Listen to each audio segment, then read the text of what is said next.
Hola, en la clase de hoy nos vamos a dedicar al procesamiento de imágenes satelitales, de imágenes raster. Estos son procedimientos bastante complejos, va a ser una clase bastante cargada de información. Básicamente vamos a centrarnos en en un tipo importante de procesamiento, que es la clasificación de imágenes satelitales. Vamos a relacionarlo un poco con análisis temporales y vamos a ver cómo evaluar también la calidad de las clasificaciones de manera muy sencilla. Van a tener adjunto con esta clase un material que les describo ahora. Esto que hay acá son una serie de recortes de imágenes Landsat 8 de 3 fechas diferentes. Son las bandas 2 a 7, no son todas las bandas de la imagen. Acá tienen una pequeña descripción de algunos conceptos referidos a la clasificación de imágenes que les sugiero que lean antes de ver la clase o de continuar con la clase. Esto que acá abajo es importante.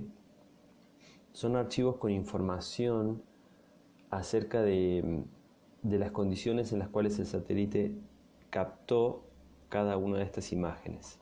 Fíjense que coinciden las fechas, que es esta parte que está acá, las fechas de en cada uno de estos archivos coinciden con las imágenes. Si abrimos uno de estos archivos, vamos a abrirlo con otro programa.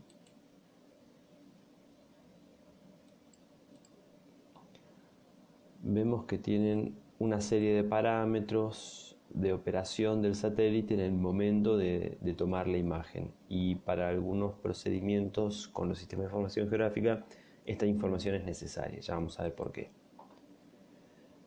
Y acá abajo tenemos un archivo con sitios de entrenamiento que ya lo vamos a repasar enseguida, qué es lo que es. Bueno, entonces vamos a pasar a QGIS.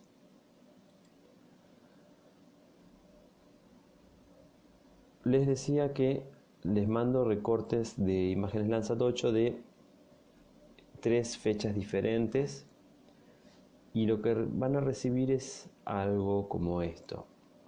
Yo ya procesé varias de las fechas, 2 de las fechas, pero voy a repetir este procesamiento. Si vemos las imágenes, vamos a utilizar la herramienta para identificar y vamos a ver los valores dentro de la imagen: 6.889, 9.951. Estos valores son números digitales con los cuales Landsat 8 distribuye, digamos, la información, pero no son valores de reflectancia propiamente dichos. Son valores, es una escala que utiliza el sensor por cuestiones de comodidad, digamos, y de manejo de la información, pero no son los valores de la reflectancia en las distintas longitudes de onda. Por lo tanto, es recomendable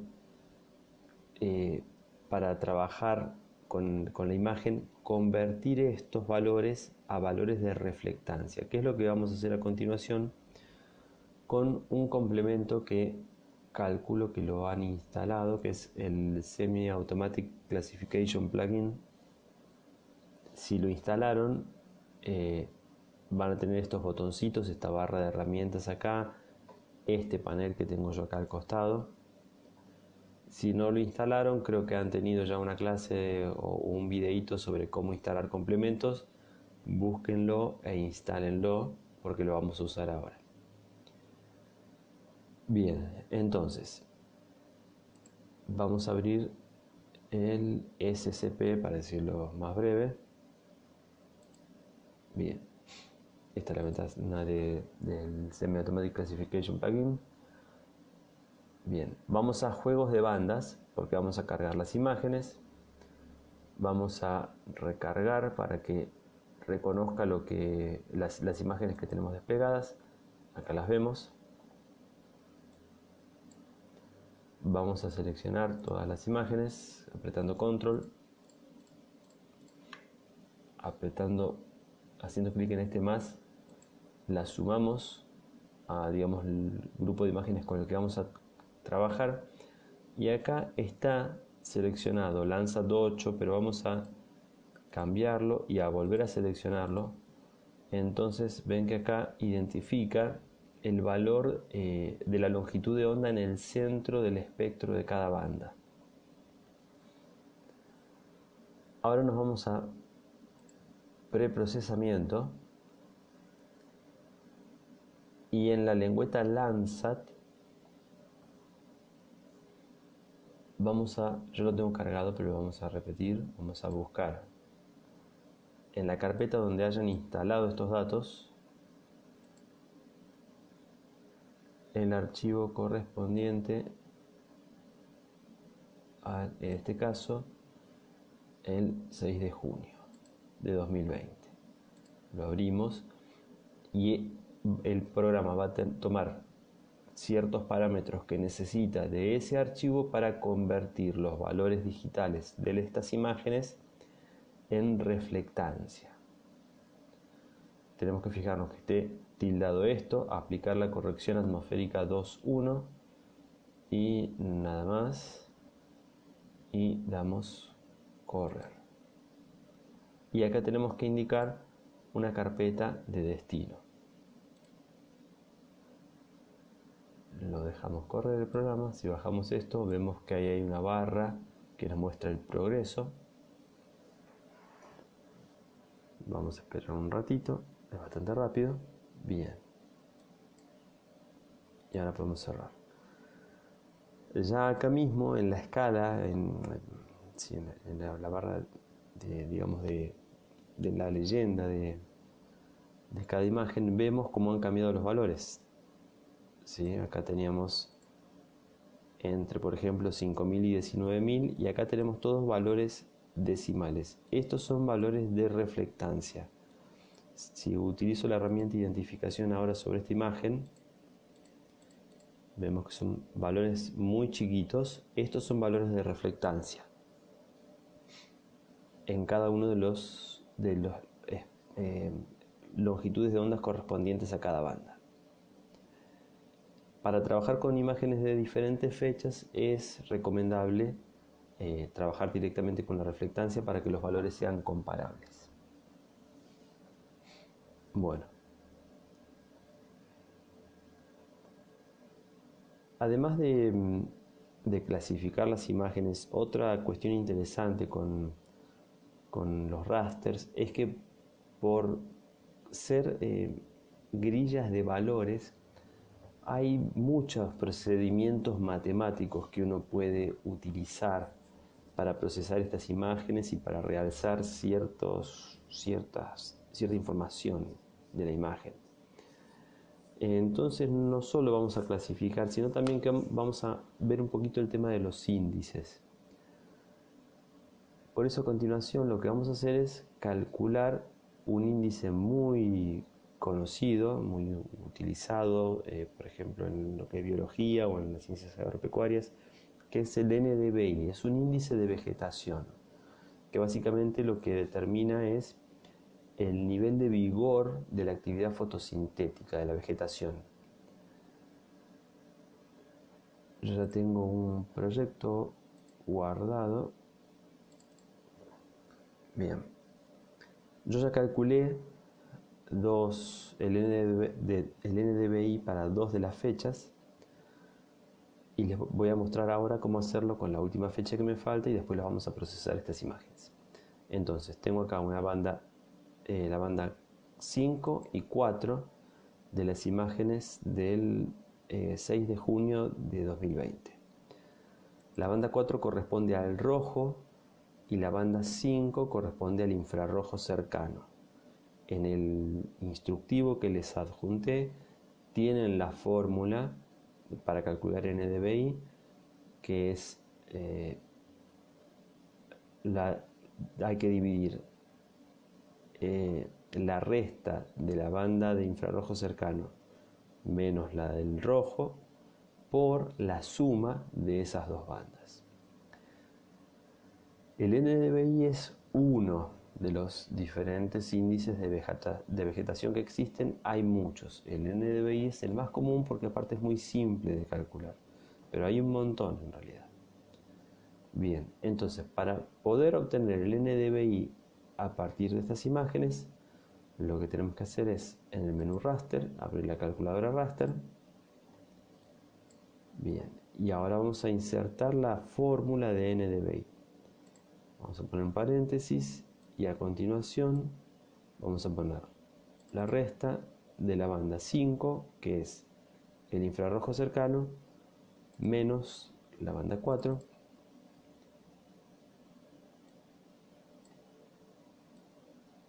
cerramos el paréntesis.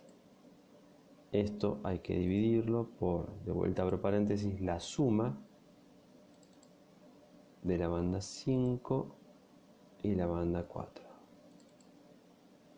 Fíjense que hasta acá me dice expresión no válida, hay algo que falta.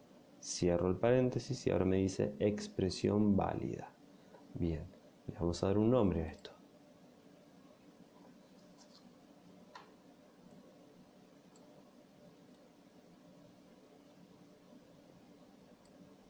Vamos a poner NDVI 2020-06 porque es de junio. Vamos a guardar, aceptar. Bien, y es muy rápido, ¿sí? Bueno, acá está en escala de grises. Yo ya tengo las imágenes que ya había calculado antes con una paleta acorde al NDVI. Los valores de NDVI van entre -1 y 1, donde 0 sería que casi no hay actividad fotosintética, 1 es una actividad fotosintética muy vigorosa y -1 serían superficies que no tienen vegetación. Entonces lo que vamos a hacer para usar la misma paleta para todas las imágenes, les recomiendo que copien esta paleta con una parecida con una de las imágenes y después hacen clic con el botón derecho sobre la imagen, se van hasta estilos, copiar estilo, y en las otras imágenes clic con el botón derecho, estilo, pegar estilo, y ahí nos queda desplegado con la misma paleta. Bueno, vamos a hacer la prueba ahora de ver lo que ocurre a lo largo de... Entonces, repasemos esto. Tenemos una imagen de noviembre de 2019, una imagen de enero de 2020, pleno verano, y una imagen de junio de 2020. Entonces, en noviembre de 2019 ya estamos en primavera, pero todavía no ha iniciado la etapa de crecimiento intenso de los cultivos y la vegetación. Entonces hay zonas con un valor de NDVI importante, pero en general vemos que los valores son muy bajos. Para noviembre ya los cultivos están en pleno crecimiento y vemos como la imagen es totalmente verde, salvo en las zonas, por ejemplo, como esta, esto es la ciudad de Villa Mercedes.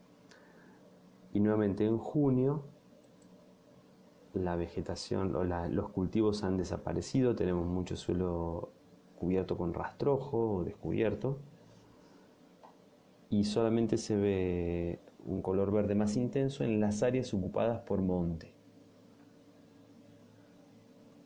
Bueno, esto es un ejemplo de cómo un procesamiento matemático nos puede brindar bastante información, nos puede ayudar a visualizar y analizar la información que nos brindan las imágenes satelitales. Pero además, ya que estamos con esto, vamos a hacer una prueba más, que es la de hacer una clasificación sobre estas tres imágenes.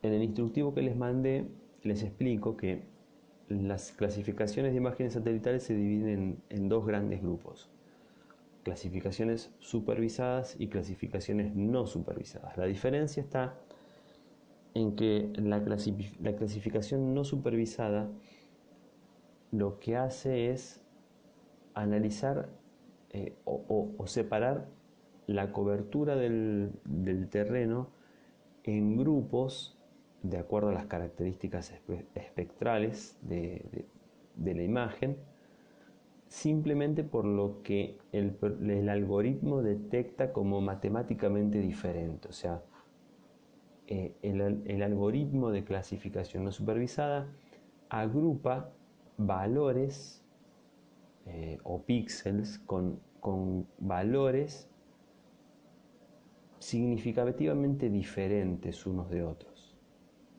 En una clasificación supervisada, uno primero le ingresa información acerca de clases de cobertura que uno ya conoce, para que el programa analice las características espectrales de los píxeles que corresponden a esos tipos de cobertura. Entonces después, en base a esa información, clasifica el resto. Entonces ahora vamos a proceder a hacer una clasificación no supervisada. Es decir, que acá simplemente vamos a tomar las imágenes, no vamos a indicarle nada al programa sobre los tipos de cobertura que hay en la imagen.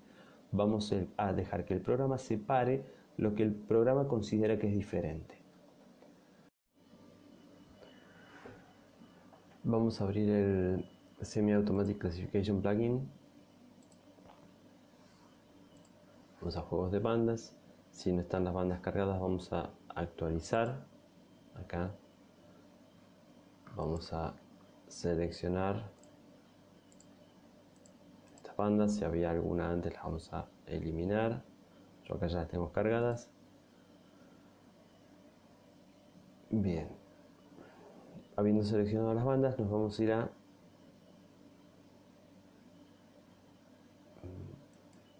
Band Processing. Bien, y acá tenemos dos métodos de clustering, que es una forma en que se denomina en inglés a estos métodos matemáticos que básicamente separan en grupos matemáticamente. Y tenemos dos métodos que son los más corrientes, K-means e isodata. Vamos a seleccionar isodata. Hay una serie de parámetros con los que podemos jugar en caso de que los resultados no sean satisfactorios, pero por ahora los vamos a dejar como están. Y a continuación vamos a ejecutar el programa. Nos va a pedir que indiquemos una ubicación y un nombre para el archivo de salida. Vamos a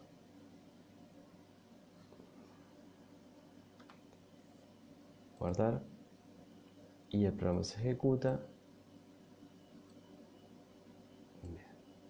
Como estos métodos generalmente implican una serie de iteraciones para ir reduciendo errores, vamos a ver que el programa va y viene, como que el progreso vuelve a cero cada tanto. Ahora hay que esperar que termine de procesar.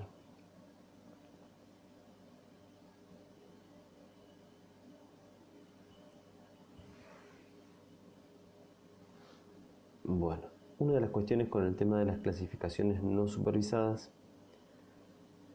es que como no indicamos a priori clases de cobertura, el algoritmo va a identificar diferentes clases, pero no sabemos a qué corresponde cada clase. Por lo tanto, una etapa posterior en el procesamiento es ir definiendo cada categoría que corresponde, lo cual a veces no es sencillo porque no siempre una categoría identificada por el algoritmo corresponde a una única clase de cobertura en el terreno, sino que a veces una categoría delimitada por el algoritmo en terreno en realidad son dos o tres categorías diferentes. La clasificación de imágenes satelitales suele a veces implicar una serie de pasos donde uno va clasificando algunas categorías con mayor exactitud y dejando de lado otras áreas que clasifica después. Ahí termino de trabajar el programa. Bien, y esto es lo que ha determinado.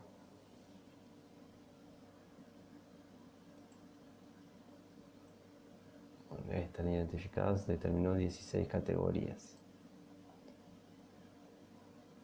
Bueno, si lo comparamos con la imagen de NDVI, por ejemplo, vamos a comparar con la de invierno, donde se distingue mejor lo que es monte de lo que es cultivo.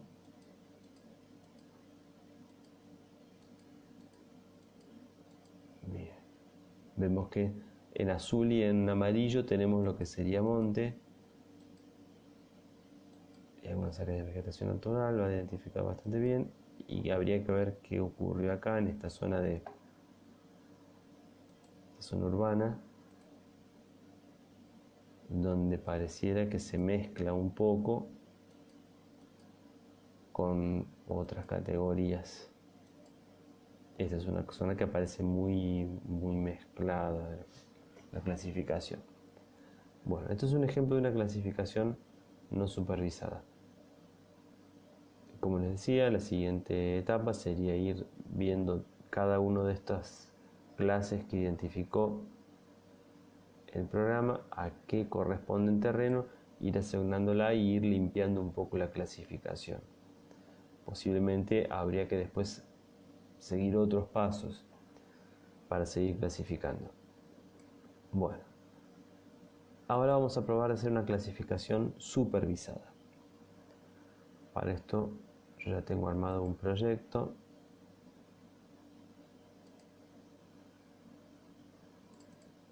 Donde tengo desplegado. Este lo voy a borrar. Tengo los sitios de entrenamiento, que son categorías definidas a priori. Como ven, hay algunas que corresponden a cultivos, algunas que corresponden a montes, urbano. Esto acá sería agua. Y también tengo ya armados algo que es bastante útil, rasters virtuales para poder visualizar mejor las imágenes. A la hora de definir sitios de entrenamiento, es bastante conveniente disponer de las imágenes así. Acá tengo los rasters virtuales para noviembre de 2019 y enero de 2020. Vamos a armar el raster virtual para junio de 2020 y eso es de la siguiente manera. Nos vamos a raster, menú raster, miscelánea, construir raster virtual. Bien, acá vamos a seleccionar las bandas 3, 6 y 7 de la imagen de junio de 2020. Aceptar. Bien. Esto es importante que quede así. Cada imagen en una banda separada. Y vamos acá abajo, vamos a guardar el archivo y le vamos a poner nombre 2020 06 y le pongo 367 porque así sé que las bandas que utilice son la 3, la 6 y la 7. Guardar, ejecutar. Esto es bastante rápido, pero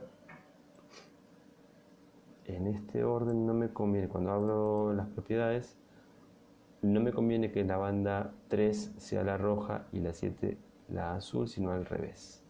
Entonces vamos a invertir el orden.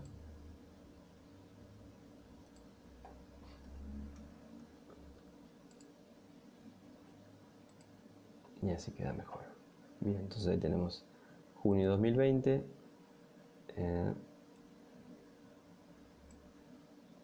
enero 2020 y noviembre de 2019. Bueno, entonces como decíamos, esta Esto nos permite delimitar mejor los sitios de entrenamiento, ver cuántos sitios nos conviene tener. A veces una misma clase de cobertura puede presentar ciertas variaciones en el terreno y por lo tanto es conveniente tener sitios de entrenamiento para esas dos variantes. Es conveniente que los sitios de entrenamiento estén balanceados, digamos, en superficie, no tener una gran cantidad o una gran área de una clase de cobertura y tener muy poca de otra, porque eso dificulta o puede dificultar una correcta clasificación. Bien, entonces, teniendo los sitios de entrenamiento y teniendo todas las bandas, tenemos la banda 2 a 7 de 3 fechas. Vamos a cargar esto en el Semi-Automatic Classification plugin. Vamos acá, vamos de vuelta al juego de bandas, por las dos lo actualizamos. Vamos, esto que yo tenía cargado de antes, lo vamos a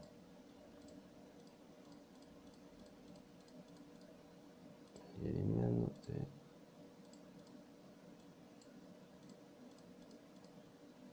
Bien, entonces vamos a cargar todas estas bandas.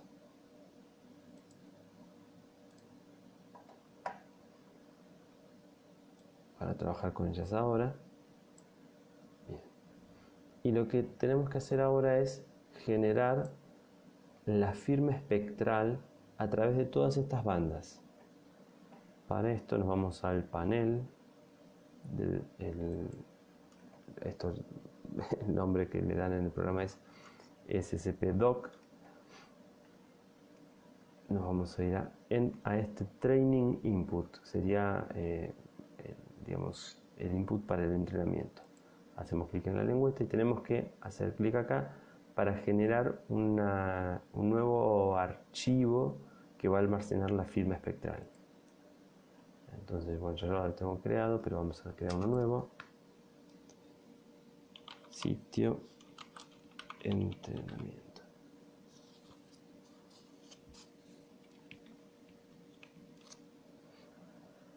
Guardar. Bien. Y ahora, de nuevo, en el Semi-Automatic Classification plugin, vamos a Basic Tools y acá vamos a importar firmas. Las vamos a importar desde el Jape con los sitios de entrenamiento. Entonces lo vamos a cargar, abrir, y acá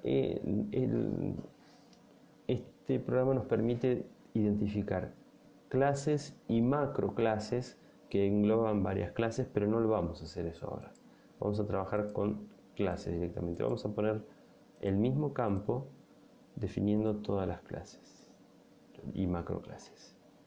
Y acá hacemos clic en importar Jape. Bien, bueno, esto va a demorar un ratito. Lo que está haciendo ahora el programa es tomar todos los píxeles que corresponden a uno de los tipos, a cada uno de los tipos de cobertura que identificamos en el shape con los sitios de entrenamiento y analizar estadísticamente la distribución de los valores de esos píxeles para cada una de las bandas que introdujimos. Con eso, básicamente el programa lo que va a hacer es agrupar cada tipo de cobertura en un espacio multidimensional y después va a comparar cada píxel de la imagen con cada una de las nubes que se generaron para cada clase de cobertura en ese espacio multidimensional.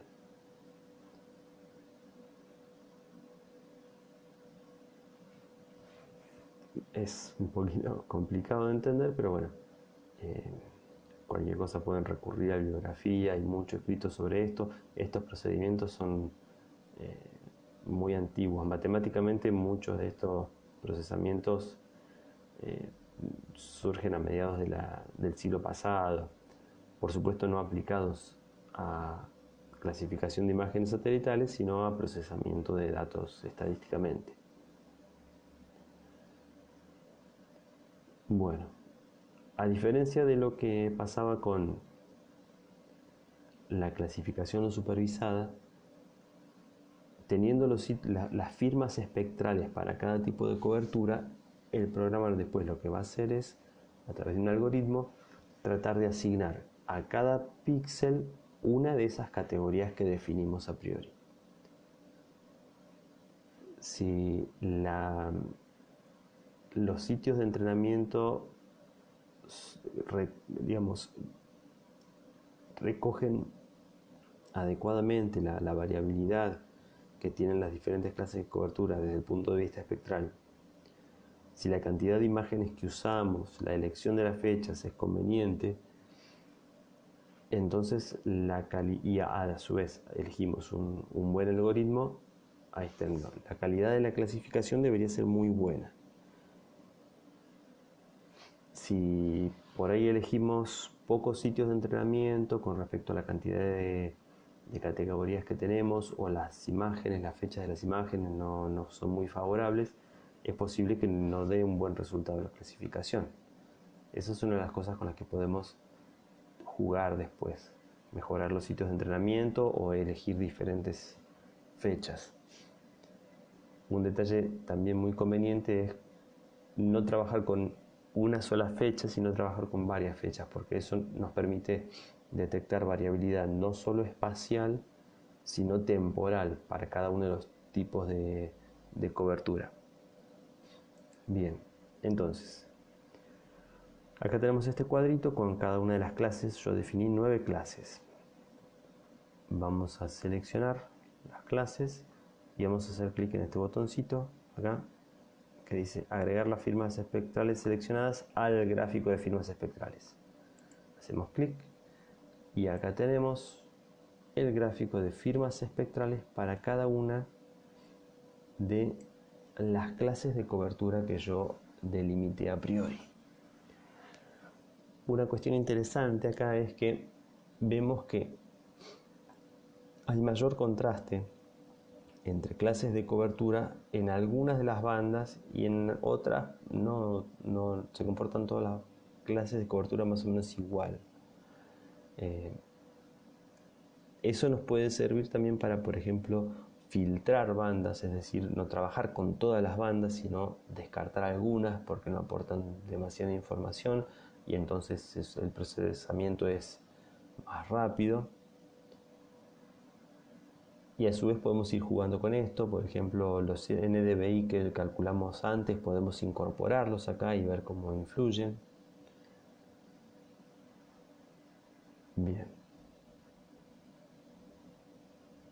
A su vez, como les decía, como por ahí a veces tenemos que hacer la clasificación por etapas, podemos, por ejemplo, en una primera etapa tratar de distinguir ciertas clases de cobertura y en una etapa posterior tratar de distinguir otras. Entonces, de esa forma ver qué clases de cobertura se distinguen más en cuáles bandas nos ayuda a organizar todo eso. Bien, teniendo las firmas espectrales, el programa ya tiene, digamos, con qué empezar a analizar cada uno de los píxeles de la imagen para asignarlo a cada una de estas categorías. Recuerden que esto que vemos acá, estas líneas, son los promedios, pero en realidad en una determinada banda, para una clase de cobertura, no hay un valor de píxel, sino que hay una nube de valores, o sea, hay todo un rango de valores. Por eso incluso, por ejemplo, en zonas donde las curvas de las firmas espectrales se acercan, pero uno diría, bueno, pero no se tocan, pero igual puede haber un rango de variabilidad que haga que se confundan. El algoritmo va a trabajar con ese rango de variabilidad, no con estos valores solamente. Bien. Bueno. Entonces, teniendo listas las firmas espectrales, vamos a clasificar. Nos vamos acá en el SCP-Doc a la lengüeta clasificación. Tenemos 3 algoritmos diferentes. Yo voy a elegir distancia mínima. Si no les da un buen resultado con un método, pueden probar con otros. También esa es la otra opción para clasificar, o sea, para mejorar la clasificación, dijimos. Podemos mejorar los sitios de entrenamiento, tratar de tomar más información, sobre todo cuando vemos que una categoría tiene mucho error en el resultado final, agregar sitios de entrenamiento para esa categoría.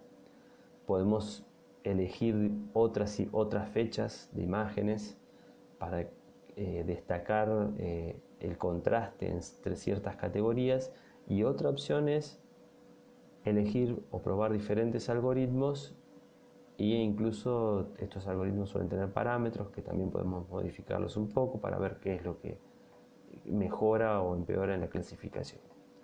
Bueno, entonces elegimos distancia mínima, vamos a dejar el resto como está y ejecutamos la clasificación, y nos va a pedir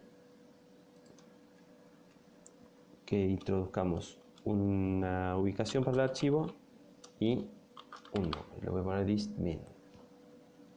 Les recomiendo siempre en los nombres que pongan cómo obtienen el archivo. Cuanto más detalle mejor. Si por ejemplo hicieron algún juego con los parámetros, pueden agregar un guión bajo y poner el valor del parámetro que usaron, poner el nombre del algoritmo. Todo eso ayuda a después saber cómo uno obtuvo la imagen, la capa. También es bueno llevar un buen registro de cómo van haciendo, qué pasos van siguiendo para llegar a un determinado resultado. Bien, y ejecutamos. Esto creo que no va a ser muy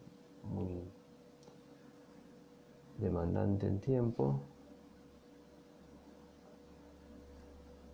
Bien, ahí está, listo.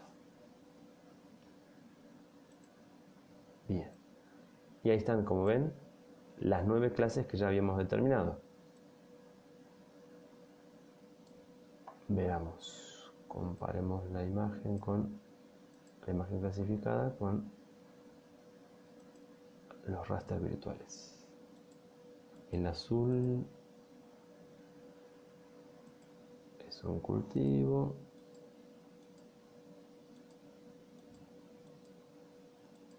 el verde y el gris son montes,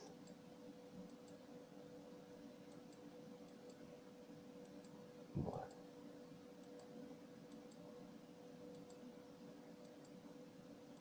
acá vemos que hay, a ver, analicemos esto es 6, esto es 3,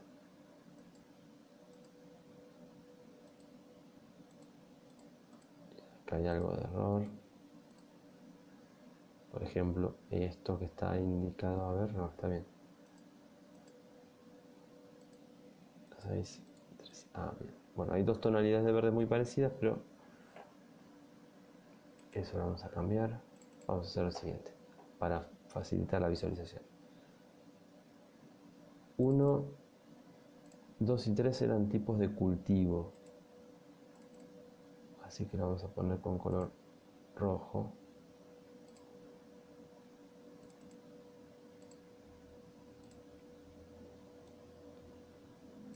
4 y 5 eran más bien praderas o pastizales, lo vamos a poner con un color verde claro.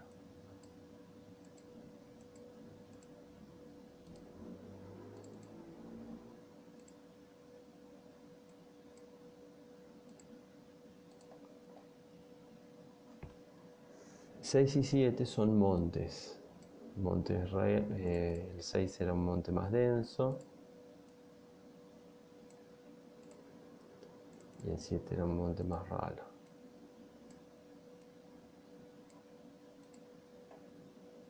El 8 es urbano y el 9 es agua.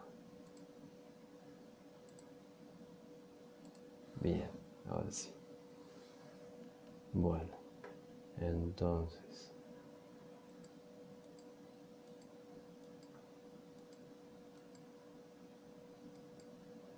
así vamos jugando y vamos viendo a ojo.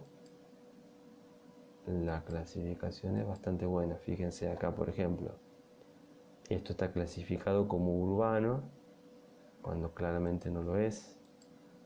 El mismo acá y acá. Acá tenemos esto clasificado como cultivo y en realidad es una playa de un río. Así que bueno, errores siempre suele haber. Después hay que ver cómo corregirlo. Pero más allá de esos pequeños detalles, en general la clasificación ha dado muy buen resultado. ¿Cómo corroboramos? O sea, esto es una zona muy pequeña y estamos viendo a ojo que la clasificación es buena. Pero ¿qué pasa si tenemos una zona más grande y no podemos analizarlo así a ojo, o queremos un dato más fidedigno de qué nivel de exactitud tuvo la clasificación? Lo que hay que hacer en ese caso es tener otro juego de datos como los del sitio de entrenamiento, delimitando otras áreas con las mismas categorías y compararlos con esta imagen, con la imagen clasificada. El mismo Semi-Automatic Classification Plugin nos permite hacer eso en esta sección de post-procesamiento. Yo voy a trabajar con el mismo vector que usamos. A ver, no lo tengo cargado. Acá. Lo cual con el mismo vector que usamos para el entrenamiento, porque no me tomé el tiempo de armar otro archivo, pero uno cuando toma los datos debería separar los datos en dos. Un juego de datos de verdad de terreno que se llama para entrenar el programa, y otra parte la debería guardar para hacer la validación o la evaluación del error. Entonces acá la imagen clasificada es distmin, sitios de entrenamiento, es el vector que tiene las categorías. En este caso son las categorías que usé para entrenar el algoritmo, que las voy a volver a usar, no sería lo correcto. Y categoría es la columna de este vector que tiene las clases de categoría. Y le damos correr.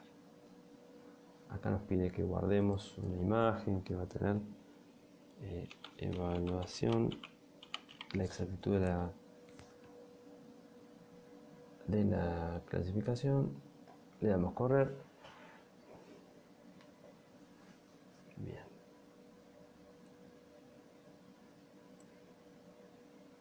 Bueno.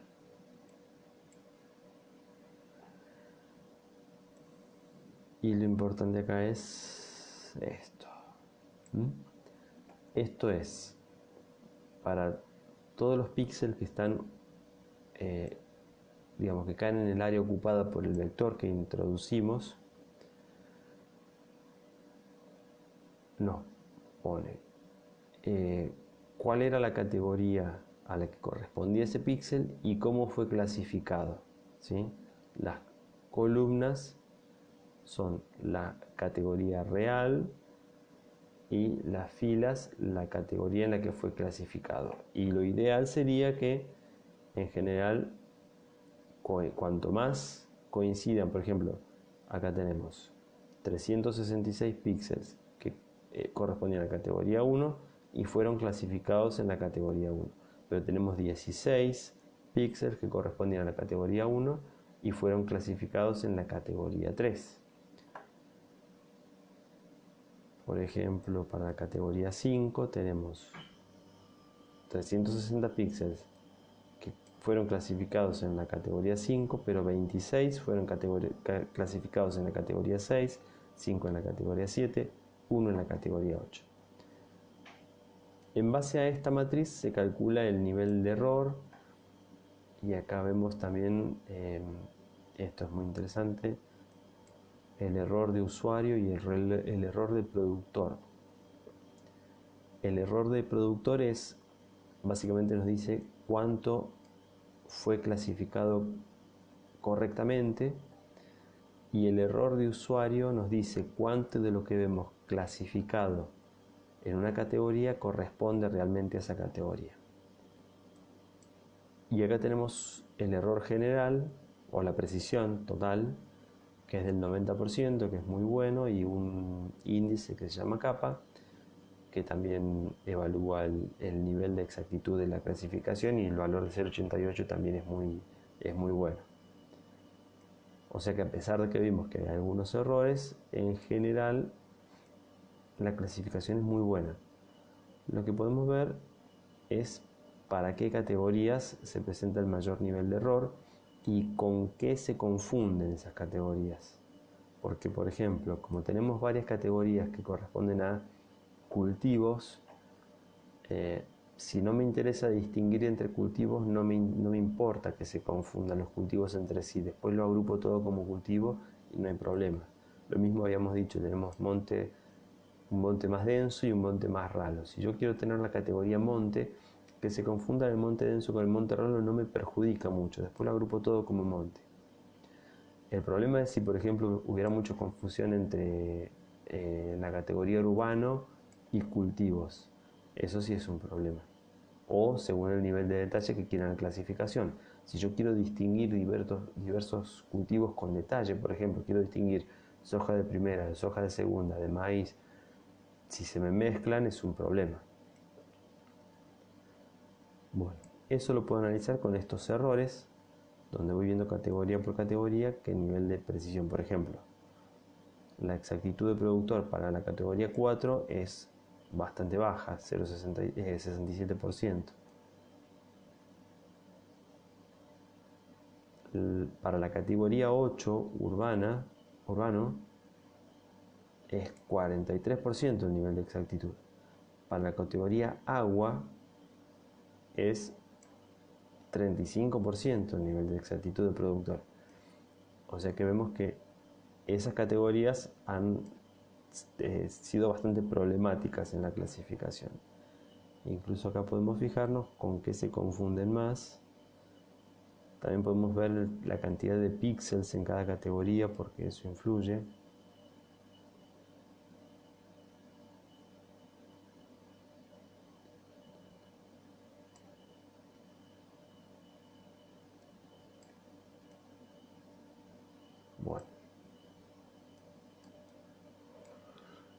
Bueno, con este análisis uno puede ir viendo qué categorías se van mezclando con qué, y en función de eso puede ver cómo mejorar la clasificación, cómo separar mejor las firmas espectrales, que es a lo que debería apuntar uno, ¿no? A tener firmas espectrales lo más diferentes posibles para que sea más fácil para el algoritmo distinguirlas. El proceso de clasificación de imágenes suele ser bastante, si uno quiere un resultado bueno, suele ser bastante trabajoso, hay que hacer muchas pruebas, es prueba y error, o sea, probar un algoritmo, ver si funciona, probar otro, ir jugando con la información de terreno, con la verdad de terreno, agregar más o quitar, y bueno, lo mismo como les decía, con el tema de la selección de imágenes, probar con diferentes fechas y ver qué mejora. Hay categorías que, por ejemplo, la categoría agua o la categoría urbano, a veces no son categorías digamos, que ocupen demasiado espacio, y puede ser una alternativa digitalizarlas directamente y no pretender demasiada exactitud en la clasificación en sí. Por ejemplo, si nos fijamos acá en la categoría urbano o en la zona ocupada por Villa Mercedes, vemos que hay mucho clasificado como monte y como pastura, y adentro incluso agua. Bueno, quizá más fácil de esperar, que es esperable eso. ¿Por qué? porque fíjense lo que es por dentro Villa Mercedes en la imagen, o sea, es muy heterogéneo. Es esperable que sea complicado para un algoritmo determinar esto, definirlo como una clase aparte. Fíjense lo que pasa si nos vamos, por ejemplo, a un cultivo. Vamos a ver la imagen de verano. Cuando nos vamos a un cultivo, por ejemplo, esto es muy homogéneo. Incluso el monte, que es heterogéneo, pero es bastante más homogéneo que lo que es la categoría urbana, que es muy heterogénea. Entonces, más fácil que esperar que un programa logre clasificar esto sin que haya todo este ruido, más fácil es simplemente digitalizar el contorno de Villa Mercedes y asignarlo directamente a la categoría urbano. Bueno, entonces el resultado final de la clasificación va a ser una combinación de toda una serie de pasos que no quedan solamente en la clasificación en sí. Pero bueno, lo que quería mostrar acá era el proceso de clasificación más allá de los algoritmos y de la clasificación en sí. Lo interesante es ver que básicamente esto es un procesamiento estadístico que se basa en el hecho de que esto en esencia es una grilla de datos de numéricos que tiene una ubicación en el espacio, está georreferenciada, pero es una grilla de datos numéricos. Entonces hay muchos métodos de análisis que puedo utilizar para extraer información de acá, para generar nueva información a partir de esto, para visualizar mejor esta misma información, que se basan simplemente en eso, en analizar esto como números. Así que bueno, cuando ustedes tengan que resolver un determinado problema, no solo pueden apelar a las herramientas que los SIG brindan, sino que a veces su propia imaginación, su propio conocimiento de las matemáticas y del problema en sí, les pueden ayudar a generar un nuevo mecanismo para resolver el problema que no está contemplado en ninguna de las herramientas del programa, y por eso es muy interesante la opción que tienen sistemas de información geográfica abiertos como QGIS de programar análisis o herramientas de análisis que de acuerdo a las necesidades propias, porque justamente mucha gente termina imaginando procedimientos para resolver sus problemas que no están incorporados en el programa como una herramienta. Entonces programan la herramienta que necesitan a la medida del resultado que necesitan obtener. Bueno, creo que se ha hecho un poco larga la clase de hoy, pero bueno, es un tema bastante denso. Así que bueno, con eso terminaríamos todo por hoy. Hasta luego.